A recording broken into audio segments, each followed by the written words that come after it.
Economia no contexto certo.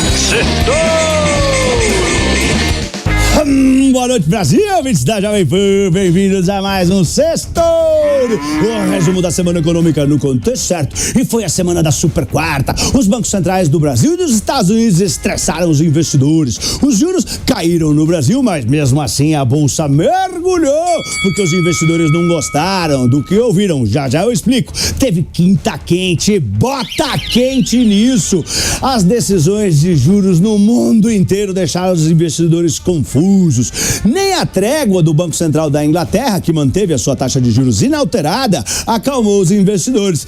E na semana, o Ibovespa B3, que estava bem até quarta-feira, quando mergulhou, fechou com 2% de queda na casa dos 116 mil pontos. Enquanto o dólar, que vinha caindo até quarta-feira e disparou, terminou a semana em alta de 1% a R$ 4,93. Vamos para os pontos que eu separei para o nosso sextório de hoje.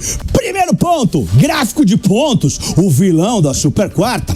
As decisões de juros dos Estados Unidos e no Brasil na quarta-feira deram o que falar. O mergulho das bolsas americanas retumbou no mundo inteiro. Os investidores começaram as semanas felizes, confiantes. O Banco Central americano vai parar de subir juros. Mas a bigorna da realidade caiu na cabeça de todo mundo e as bolsas em Nova York tiveram o seu pior dia dos últimos 6 meses. As commodities também sentiram a pressão e caíram, enquanto o dólar disparou no mundo inteiro. A rentabilidade dos títulos de renda fixa dos Estados Unidos disparou. A rentabilidade do Tesouro Direto americano de 2 anos bateu a máxima dos últimos 17 anos.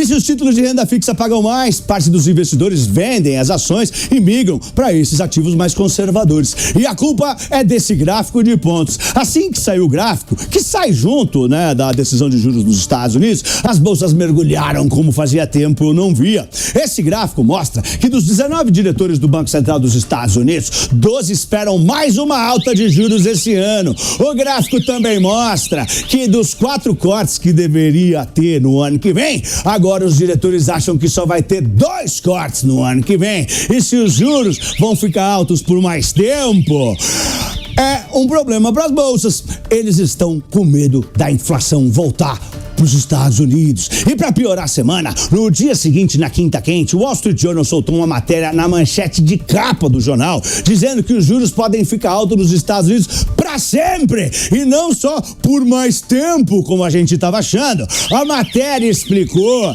que, como a economia e o emprego seguem firme e forte nos Estados Unidos, pode ser que a taxa de juros neutra tenha subido na América. Taxa de juros neutra é o nível de juros que mantém a inflação e o desemprego estáveis. É a taxa de juros que vai ser mantida quando a inflação voltar para a meta de 2%.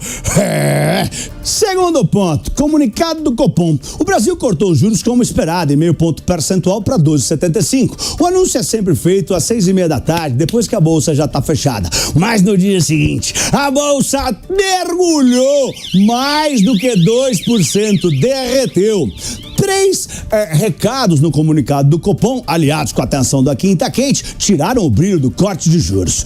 Foram recados duros que esvaziaram as apostas em um corte de juros mais forte em dezembro, que o Itaú estava apostando que iam cortar 75 bips em dezembro.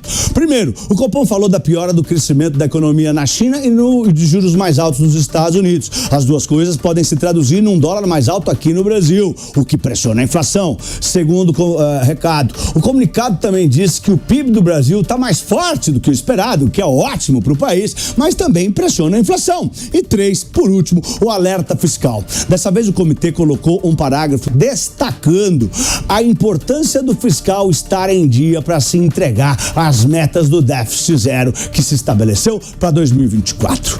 Terceiro ponto, Rússia proíbe a exportação de diesel e gasolina.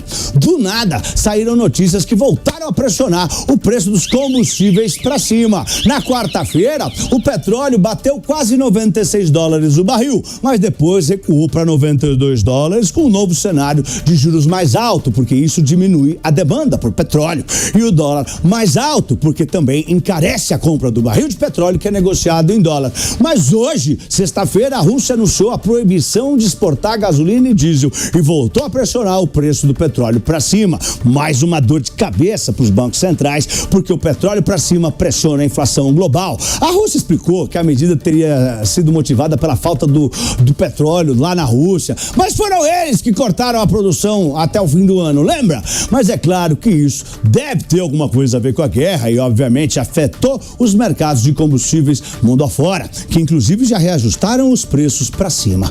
No Brasil, parte do diesel vendido aqui vem da Rússia. Eu li alguns analistas que acreditam que a suspensão da exportação russa não deve durar muito, mas se durar, vai pressionar o preço dos combustíveis com força em tudo que é lugar do mundo. Quarto ponto, a paralisação da máquina pública nos Estados Unidos. E um velho fantasma voltou a pairar no ar e assombrar os investidores. Os republicanos do partido do Trump estão dando um trabalho ao governo Biden, viu? E a paralisação da máquina pública dos Estados Unidos, o tal do shutdown, pode acontecer de verdade no fim desse mês. Sempre se esperava que fosse encontrada uma solução. A cada 6 meses eles têm esse problema. Sempre arrumaram uma solução, mas agora os republicanos subiram o tom. As eleições estão chegando, estão tentando prender o Trump, então dessa vez o caldo parece que engrossou. A tentativa do presidente da Câmara dos Estados Unidos, da Câmara dos Deputados dos Estados Unidos, Kevin McCarthy, de retomar a agenda, de gastos, fracassou na quinta-feira. Mas ninguém falou muito disso por aqui, nem em lugar nenhum, porque estava explodindo tudo nas bolsas, A quinta quente, a Europa, as bolsas derretendo. O que aconteceu? Os republicanos bloquearam pela terceira vez a votação sobre os gastos com a defesa, aumentando o risco de uma paralisação do governo daqui a só 10 dias. Não falta nada. Quando a votação fracassou, o McCarthy disse para os repórteres que vai seguir na mesma estratégia que tinha desde janeiro. Continuar trabalhando, nunca desistir. Xiii! Lembra em janeiro, quando a nota da dívida americana foi rebaixada pela Fitch de 10 para 9? Foi por causa dos impasses recorrentes exatamente nesse tema. Como os políticos republicanos do Trump e os democratas do Biden não se entendem, os Estados Unidos sempre resolvem essa situação na última hora, quando não dá mais para eles não resolverem, não se falarem, senão tudo explode. Só que dessa vez pode ser diferente e tudo pode explodir. Segura, peão, que os próximos 10 dias as bolsas vão chacoalhar, vai chacoalhar até a Bolsa de Marte. E pra semana que vem vai ter divulgação de dados da inflação nos Estados Unidos, vai ter a ata do Copom no Brasil, o relatório trimestral da inflação nosso, e começa um feriado de uma semana na China. Eu sou Pablo, boa noite e um lindo fim de semana em família. Vai, Torinho! Vai, Torinho! Economia no contexto certo. Certo.